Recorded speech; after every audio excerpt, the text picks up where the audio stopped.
Welcome to Talk Thursday. Today we're talking to one of the most exciting lawmakers, certainly one of the most articulate, Senator Chiz Escudero. He joins us today to take your questions. So line up. We're live on Rappler.com. Chiz. Ma'am. You were one of the young Turks. You were one of the hottest. Not anymore. Not young anymore. Well, in 2009, you were actually pushed forward as the top contender for president in the 2010 elections.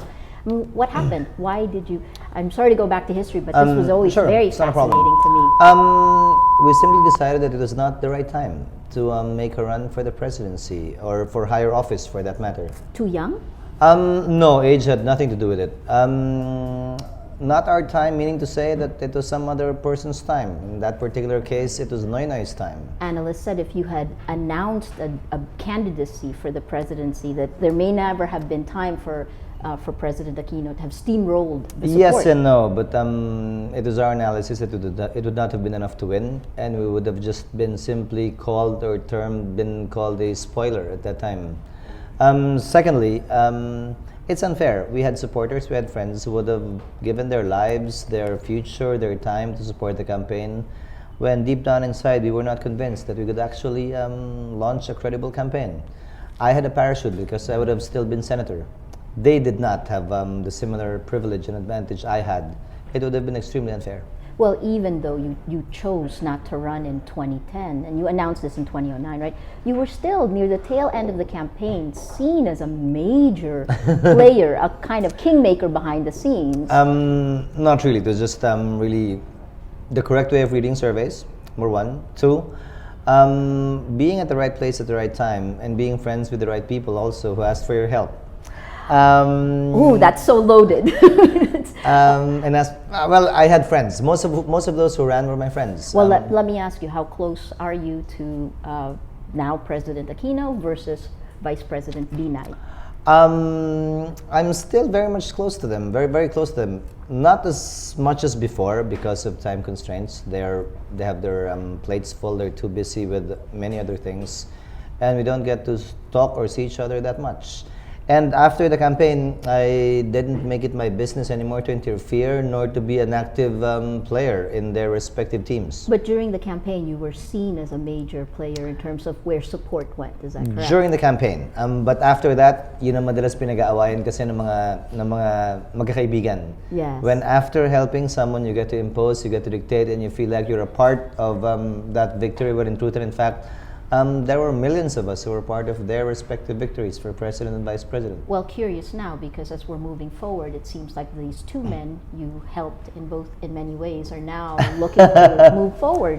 They were never Where together. does this put you? They were never together to begin with. Actually, when they came out with the news that Erap and Binay are together under Una, yeah, that's not even news because correct. They were together in 2010. Yes. What would be news would be if President Aquino and Vice President Binay, if they came up with a common slate, that would be news. Yes. Because they weren't together in 2010, but that Erap and Binay are together, that's actually old news.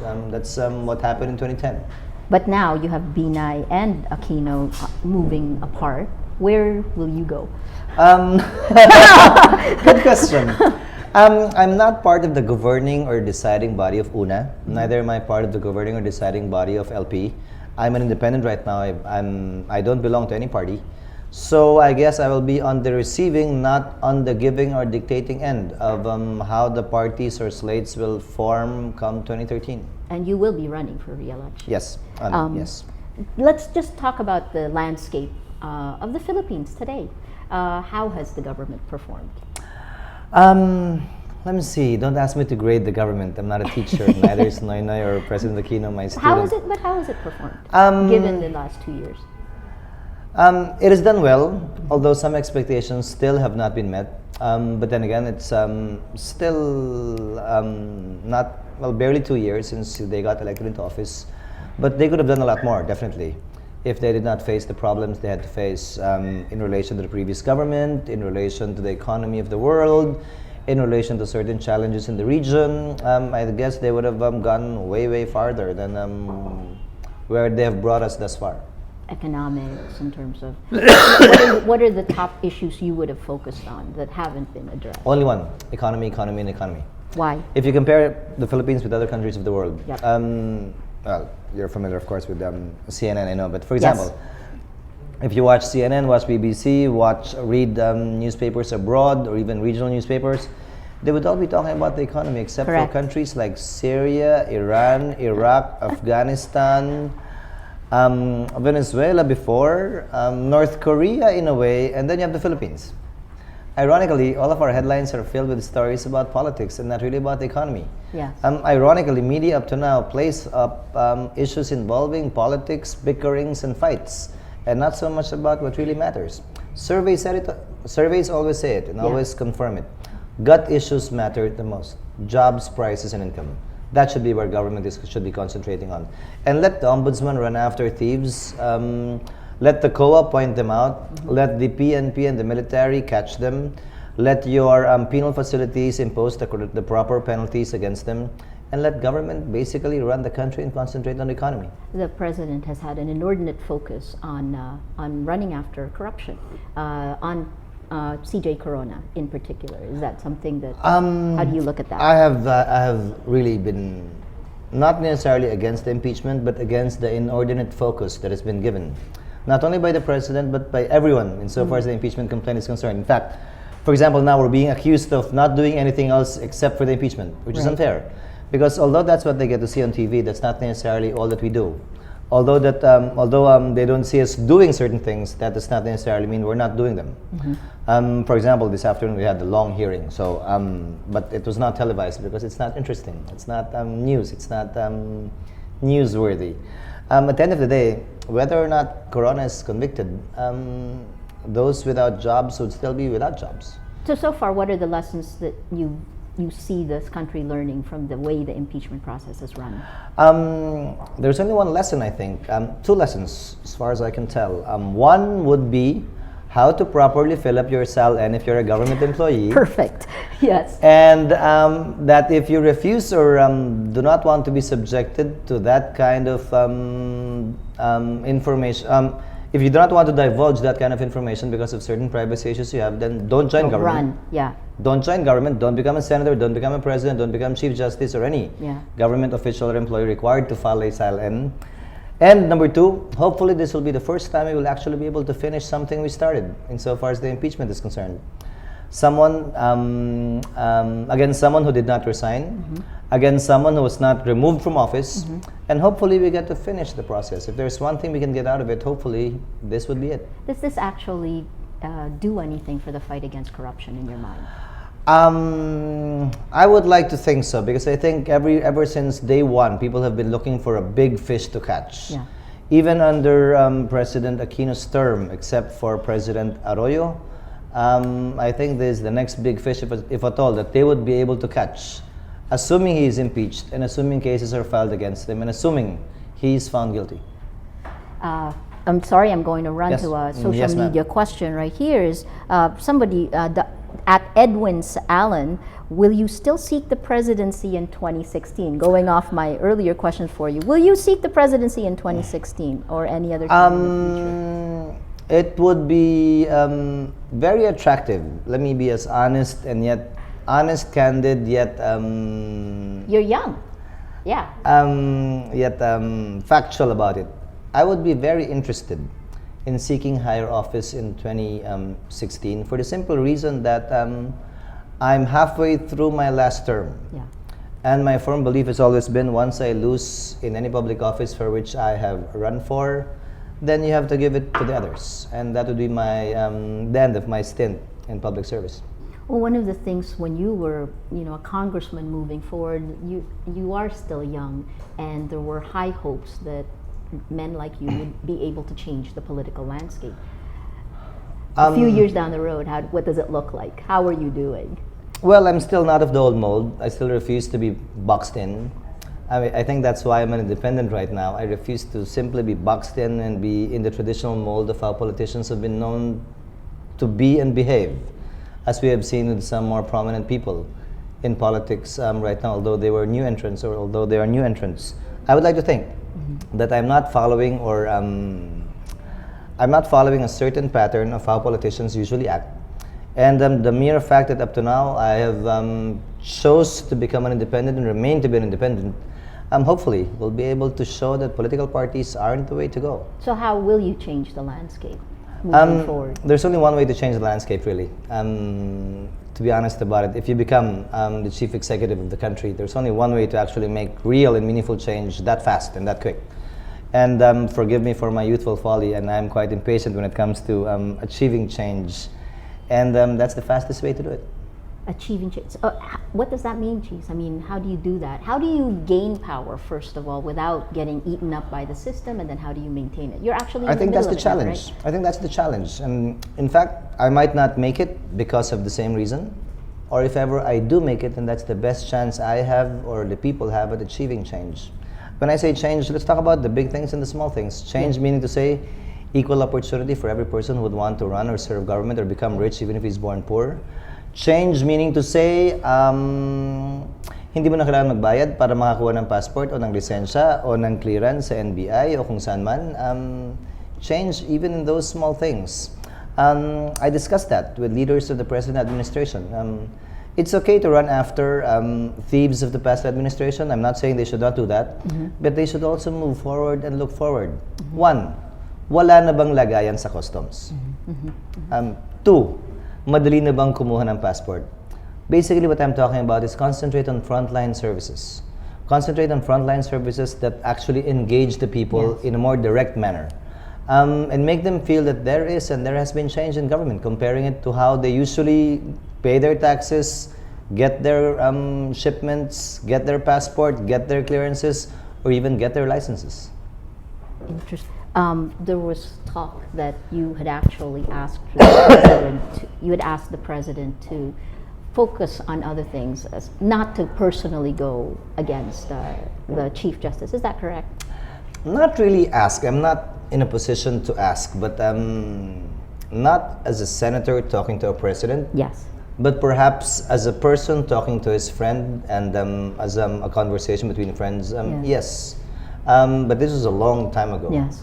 And somehow I understand the pressures behind the president, the people around the president wanting him to run after President Arroyo. I'm not saying that he should not, that's what I told him before. But that not too much time should be spent doing it. If you keep on looking behind you, there's a big chance you won't reach where you want to reach simply because you might trip and fall. You talked about one of the lessons from impeachment is the SAL-N. One of the criticisms is that there are very few officials who actually fill out the SAL-N properly, that the Senate going on trial as a trial court now is actually the pot calling the kettle black. I completely agree with you. Even the congressmen who are prosecuting the Chief Justice are in the same boat, not only the senators. In fact, that's even worse because they filed a complaint. Yeah. And yet they themselves refuse, according to recent data by some media outfits, to release their own SAL-N. And they define publication, they equate publication with filing. And that's exactly the same thing that Corona said. To my mind, that should not bind or tie the hands of the Senate in any way insofar as judging this issue or case is concerned, for as long as, should it be decided in this or that manner, henceforth, this should be the rule. So this is landmark in that sense. This is defining something. If he is acquitted, it won't be? Yes. Because it'll be the same thing all but over that again. says something about the Philippines, right? It does make a definition for the Philippines. Is that correct? But the challenge is, will the same rule now apply to all? I have been hearing, for example, the prosecutors saying that, well, he's different because he's the Chief Justice. He's different because he's impeachable. He's different because there's no such thing as betrayal of the public trust insofar as congressmen are concerned. I disagree with that. Yeah. Once we use this standard against the Chief Magistrate, this should be the same standard applicable to all officials required to file a SAL-N. In fact, what's frustrating is I filed a bill in the Senate. I explained this when we put a vote whether or not to respect or obey the TRO, which is quite sad often by itself, because how can the Senate actually put a vote whether or not we should follow a decision of the court, right or wrong? But having said that, as part of my explanation of vote, I said that I filed a bill requiring all officials mandated to file a SAL-N to also execute, together with that SAL-N, a waiver of secrecy of bank deposits and dollar deposits. and has not gained any headway in the Senate or even in the House. And yet here we are complaining that he refuses to open his bank accounts, when in truth and in fact, had we done that, had we approved it, then we would not be facing this particular problem at this point in time. Why do you think that's the case, that we're going back and forth on some issues? Double standard. Yeah. That has been the sad history of our country, actually. Those in the opposition, when they were with the opposition, hold certain basic truths to heart, but once they become part of the administration, or once they hold the wheel, so to speak, of power, they get to change that and see it the way the previous administration saw it, and get to decide on matters using the same perspective as the previous administration. When the senator judges come together, do you speak this frankly about? No. Well, the body language of some senators are quite obvious, even to the public, especially to us when we're sitting in private sessions or executive sessions. But not this frankly. In fact, in fairness, we still try to put up a face or a facade at the risk of being judged by our fellow senators. What impact will this impeachment trial have on our country? For or against, I guess. What? For or against. For example, if Corona is convicted, then I hope this will now be the new and higher standard. And that this will be pursued insofar as everyone is concerned. For example, you have Secretary Abad admitting that he did not put acquisition cost in his SLN. Correct. But the argument is he's not impeachable. Yes. My position will be, if indeed Corona will be impeached, then this should be the standard. And then he should be made to face the consequences of his actions, if at all. This will indeed now be the standard. If that's actually the case, it's an administrative process, right? His boss should be the one to hold him accountable. Again, then there should be no double standard. Yes. And that's the challenge facing this administration. You cannot ride such a high horse and use that standard against your opponents and not use it against your friends as well. Correct. And if he's acquitted, what does it mean for the If he's acquitted, it can mean many things. Well, on the one hand, they can say that, well, we'll keep on filing it, and there's actually a chance they might, and we will be grappling with this issue over and over again, year in and year out, and that would be sad. Yeah. Number two, if he's acquitted, some people say, well, at least there will still be checks and balances. Depends on where you're coming from. Because politically, what is its impact? politically, that's difficult to judge because allegations either from former Senator Maceda or Chief Justice Corona that this has something to do with Vice President Binay are largely based on political analysis and not really fact. There is no strong evidence or empirical evidence to show or prove that indeed this is the basis for the filing of the impeachment complaint, and that if indeed he's acquitted, Yes. that the case against Vice President Binay filed by Secretary Rojas will now begin to flourish. I don't see that, really, quite frankly. Let me take you through some of the questions. A lot of questions coming in from social media. Thank you, you guys. Please keep them coming. From Ria Rojas, and I'm going to warn you, she has a personal question. Are you legally annulled or divorced? Is that? There's no divorce in the Philippines. There's no illegal annulment. There's only there's only an annulment. Smart guy. There's only an annulment. Okay. No, not yet. I guess as a public official, how does your private life impact your public life? Well, if a public official or elected official uses his wife and his family in his campaigns, then probably yes. I would say that we should be forthright about it. I did not use my wife when I ran for public office, at least for the Senate. Yes. But having said that, I'm trying as best as I can to be forthright about it, insofar as our Particularly when situation you're is asked concerned. questions like this. Ria Rojas also asked, are you dating? When I said I was not annulled yet, so the answer will be the same, not yet also. At Ember Mercado asks, the question is, kakalabanin ba niya si Binay sa 2016? In any candidacy, since I began running in 1998, I never decided based on who the opponent would be. That would be a basic chink in your armor and weakness Correct. in any candidacy. If you will only run depending on who your opponent will be or who will file, you should run on the basis of the strength or weakness of your own position, which is what we used when we decided not to run anymore. or at least at that time in 2009. You were we were not strong you enough. were really the talk of the town at that point. Yes, because just like any new kid on the block, perhaps they wanted to see. They really did not. They really would not have necessarily supported me. Yes. They were, but a lot of them were simply curious, Yeah. interested at how the run would be. At the end of the day, they would not be on the receiving end. It would be us, me, my friends, those who supported and believed in me. We would be on the receiving end, and I was not in a position to really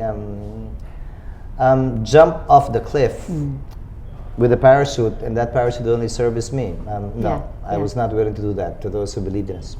The last survey has you lower. Why do you think that is, and what are you going to do about it? I keep on saying with respect to surveys, whoever is high should not brag about it. Whoever is low should not cry. And Because it's only a snapshot of a short it's a period of snapshot. time. Yeah. And if you really want to find out and study surveys, you should look at the mean, at least covering a period of time. Unfortunately, during these periods wherein the campaign is about a year away, surveys are done every quarter. During the campaign, it's done every 2 weeks at most. At most, at the very least, every week or so. So that would be a more accurate picture. Besides, may basic rules sa mga survey at sa election. The last thing you want is to peak too early. Yeah. Because at So the you're end of the saying day, it's not bad. It's okay. I started when I decided to run in 2007 for the 2007 elections. I started out number 18. So if ever I'm starting off from number 2 or number 3, number 4, number 5, that's still a far cry from where we started way back in 2006. From Mr. JP Valencia, do you think you can change the Philippines by being the president? And I would like, if at all it happens, I'm not assuming it as a fact. If at all it happens, I would like to think so. Actually, that's the only reason why, if at all, I will be thinking about it. Because if I thought I couldn't and I wouldn't and I won't and I don't and I won't change it, what for? Actually, sakit ng ulo yung pagiging presidente. Baka pagkatapos nun, in recent history, lahat ng mga naging dating presidente nakulong. Dalawa na yun. Oo. Sino ba naman ang may gusto nun? Buti sila, medyo matanda-tanda na sila at pwede nilang sabihin may sakit sila at pwede sila sa veterans. Bata-bata pa ako eh. Hindi ko pwedeng sabihin may sakit ako, so malamang diretso talaga yun sa kulungan pag may ginawa kang kalokohan at yun lang ang balak mo. So at the end of the day, if I thought I couldn't, or if I thought I wouldn't, I won't even go for it. Chiz, you're high enough now, though, to have done things and been in the middle of decisions that have tested this resolve to change, right? What is the most difficult decision you've had to make that's tested the idealism? Each time you're asked to make a choice, each time I'm asked to make a choice between standing for what you believe in, on the one hand, and what is popular and what the people seem to be wanting at a particular time, even though your gut tells you that they're wrong and it's wrong. I've faced that juncture several times in my career ever since I entered politics in 1998. And I would like to think and say that people have been kind and understanding to me in that whenever I took a position which my gut told me to take, people respected it, whether or not they agreed with me or not. A question from at Bisayangan. You know, the nice thing Bisoy. about that is they can all hide in the anonymity. Well, you know what's interesting is in some ways it also pushes what we are all thinking. No, and saying, precisely. Yeah? Yeah? You're right. Anonymity- Hiding is a good and a bad thing. Anonymity gives you the freedom, the unbridled freedom, What will which you, I envy actually. Ako din. What will you base your vote on for the impeachment trial? This is Right now, quite frankly, and Yeah. this is as honest as I can get. Basing it on the evidence and the law, it can actually go either way. It will be a Yes. value judgment on the part of each senator judge. However, in explaining my vote, and that is where I will base it on, I will base it on the evidence in the law.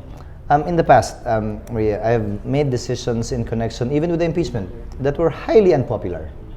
To cite a few examples, I took a position in favor of the impeachment complaint against GMA to the detriment of Yes, my you did. district. I took a position in favor of former President Estrada which was highly unpopular and against the impeachment complaint filed against him. I took a position in favor of the impeachment of former Chief Justice Davide, which was also highly unpopular. Yes. So that's two unpopular impeachment positions and one popular one. One was proved to be two proved to be unsuccessful. Yes. And one proved to be successful, though in an extrajudicial manner. Would you say this time around, though, the position you're taking is more nuanced? Nuanced in what sense? Well, you've actually said that there's an inordinate amount of focus of the administration on one area, right? And you're also a judge in this. So perhaps is this a more nuanced position? Well, it's unique in the sense that I'm now a judge, not a prosecutor. I'm not Yes. a complainant, but now the one judging. I'm on the receiving end. In a way, yes. But at the end of the day, I would like to believe that each and every member of the Senate can and will explain their vote. And I myself, although we will be given only 2 minutes to explain our vote, hopefully we can cram it all in there. How much does it matter to the senators what the people think? We cannot say it does not matter. Yeah. Because at the end of the day, we are representatives of the people, but at the same time and in the same breath, we are leaders as well.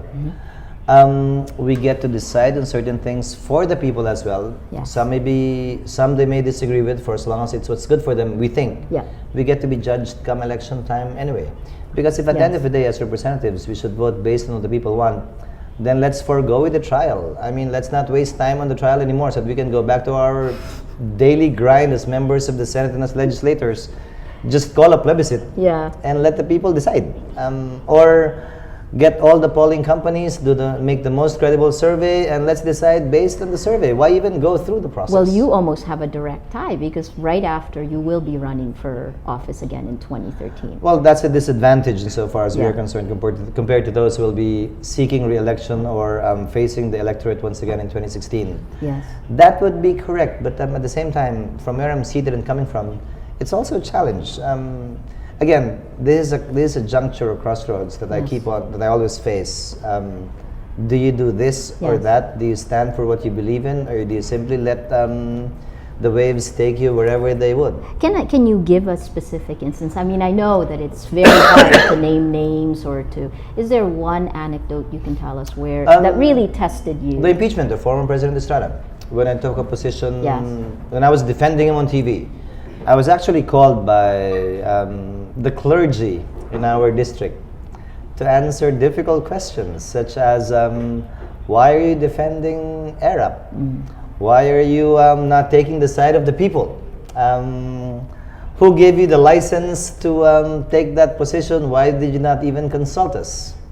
My answer was I never did I cast a vote in favor of Arab in Congress.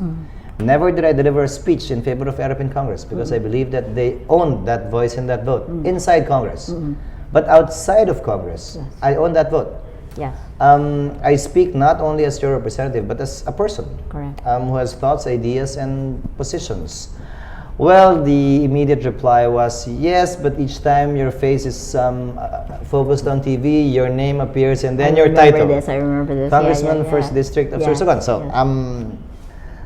So we agreed that I would use the phrase, this is my personal opinion, but it was not my fault anymore each time media cut it because media would look at it as an ego-saving device. So you can actually, you can stand up. Like, that's the other criticism about our politics in the Philippines now. Feudalism, patronage-driven.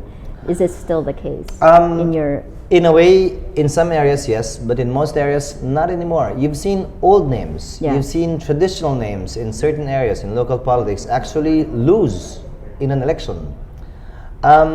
You've seen old political families get wiped out in an area. So you're seeing change. Something which didn't happen before. Small though, we don't really, Small, but on the national level, for example, you're used to the usual names that have been there for the longest time. Names of past presidents, names of past senators, names of officials from the 60s and 50s, most of whom are landed or belong to the landed class. We are actually evidence of the fact that it can actually happen to someone who's not landed, who's not part of the ilustrado class, so to speak. And there are many of us now in the Senate. Senator Honasan.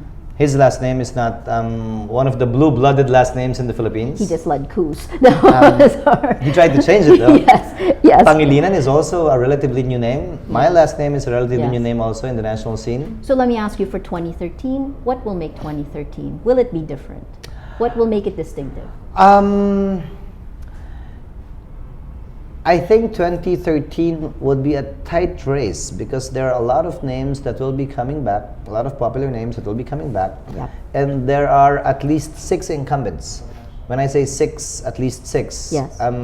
You might want to count Senator Zubiri as the 7th incumbent, at least for a certain period of time. Yes. So you're talking of 7 incumbents running, 13 vacant positions, assuming Senator Santiago assumes her post as ICC rather, ICC court judge. And you have several names of past senators returning to the fray. It's going to be a tight race, I think, insofar as any new entrant or new last name in the Senate is concerned. Well, last week you made a statement that it's too early to talk politics. It can't be too early to talk politics, right? You should be planning the campaigns now and planning the alliances. It would be a lie for us to say that we're not planning for it. Yeah. But to talk about it in public and grab a share in the public's attention, again, it should still be the economy. Agreed. When you want to talk about the elections, then let's talk about how to jumpstart the economy by increased spending in connection with the electoral process. Agree. It was a big drop from 7.2 to 3.4. It is. So let's talk about it using 2011. that perspective. Okay. Let's talk about how many jobs the electoral process and the campaign will give to our people, at least for 45 days or 90 days. So, but moving forward, going into 2013, how are you positioned? Position in what sense? Insofar as the 2 slates or 2 coalitions are concerned? What do we expect from Chiz Escudero in 2013? In the elections of 2013? Elections. Actually, I haven't thought that far yet. You're very planado. It's difficult. It's difficult because I don't know yet how the picture will be. I do not know yet how LP will, which parties the LP will coalesce with. Will they stick with their partners in the House, namely NUP, NP, NPC, and Lakas? Or will they go at it alone, only with LP members? What do you think of UNA? UNA is yet to be registered, and as I said, it's not news because it's the same group of former President Estrada. Except this time they're organizing themselves. And with Congressman Pacquiao, of course. Yes. As a And there new are addition. other names there who also were, I mean, again, we're seeing convenience of alliances, right? Yes, that's difficult with parties. Actually, my advice to most local politicians ever since was for them to establish their own local party. Yeah. So at each time they file, it will still be their own local party, and it's a matter of coalescing with a national party each election.